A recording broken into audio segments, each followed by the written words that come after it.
First, let's talk about the budget a little bit. So it is what I like to call the woman's budget, because many of the signature initiatives in there, which were about caring for children, taking better care of our young people through the education system, special needs, pharmacare, and seniors.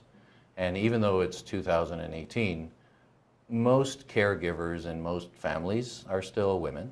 I think it's fair to say.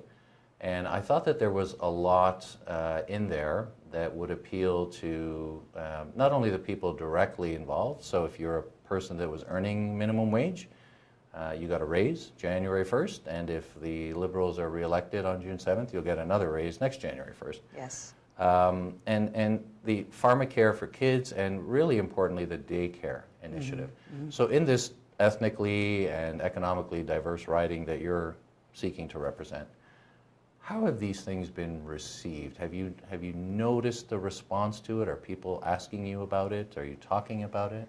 I find it interesting that you call it a woman's budget. I'm going to beg to differ a little bit on that. I call it a family budget. I call it a caring budget. It certainly recognizes the disparity that we're seeing, the gender, not just gender, but the gaps in the income earners, and that's very obvious in my riding. We're seeing that with young families. What am I hearing at the doors? So pre the Brown-Ford situation, we were looking at the minimum wage. That was sort of the primary matter on the minds of my constituents. And it was very, very positively received. They weren't necessarily thinking of the election prior to the Brown-Ford situation, and that has changed. So now when I'm canvassing, of course we're approaching June 7th, so it makes sense, but I'm very surprised at how many residents are aware of the election, seem to me at the door to be engaged. I have a lot of young families, and I'm finding both parents, the father and the mother, very, very enthusiastic about this budget. It has really, I guess I've knocked about, it was just last week. So in the course of the week, probably about 12 to 1,500 doors, had about 500 conversations, because I've been knocking every day. And for the most part, they've been very positive.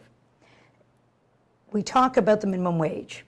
So that's impacted all areas of my community. And they're concerned about not getting that dollar extra in January of 2019. And when we think about that, you know, a dollar, okay, is it significant? Isn't it? It is significant. Every dollar we have put into the hands of lower income earners is dollars put back into our economy. Those consumers are spending, so that's beneficial for us. And my residents feel it in all ways. We now then turn to what has had the most impact at the door for me, and I think because I have a lot of young families, is the daycare. So when we think about the Liberal government was the government that introduced full-day kindergarten. Right. And that had a direct impact on my families. So the families in my community, when their children approached kindergarten age, could make a decision as a family and as a couple as to whether both would go back to work. In my community, most families are two-income earners. Both the father and mother are working and need to work in order to keep a roof over the head and food on the table and the basic necessities. So that is something that was received positively. So they know, they believe that this introduction of daycare for children 2.5 and older will make a big difference. We're talking about an impact, I understand, of approximately $17,000 for families with children between the ages of 2.5 and kindergarten. Per child. Yes, per child. In Toronto. So that's quite significant. So that's being received with a lot of enthusiasm at the door. Good. And the pharmacare, I mean, they've evened it out. So for those of you who may not be absolutely current on this, on January 1st, any person under 25 years of age got their prescriptions covered by the province.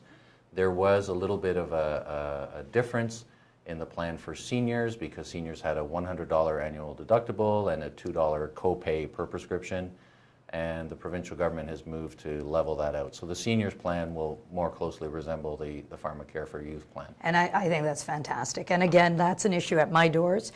So first and foremost, we were talking about the 25 and under, the impact on children. So families with 2 and 3 children under the age, typically in my riding, 8 and 12, 13, 14, there's no concern whatsoever about them not being able to go into the pharmacy or go visit a doctor, get a prescription, and ensure their child has a prescription. And if that's not imperative, I don't know what is. But now we're also addressing seniors. And again, we look at the Liberal government. It was the provincial Liberal government that first introduced a seniors ministry. It was the first government to recognize how important seniors are. And yes, they did have some pharmacare coverage, but now they've taken it the full extent necessary to balance the 25 and under. We now have OHIP Plus for 65 and over, and as you've said, they've eliminated the annual amount that was required to be paid and the copay. So my seniors do appreciate that attention. There's also some other great things this budget has introduced.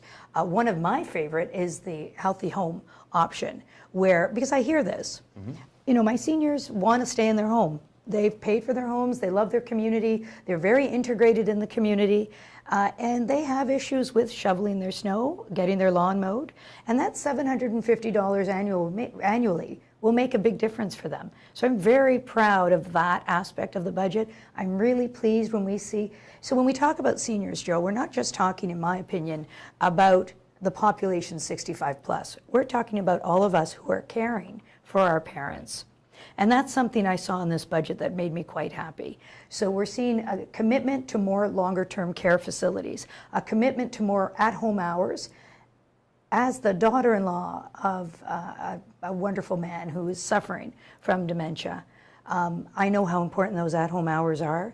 We want my father-in-law to be able to stay at home, and having that extra bit of support from the province makes it easier on all of us, my mother-in-law and us as children. So I'm very pleased when I hear the province focus on care in a way that makes a difference for so many of us. Right, and I'm interested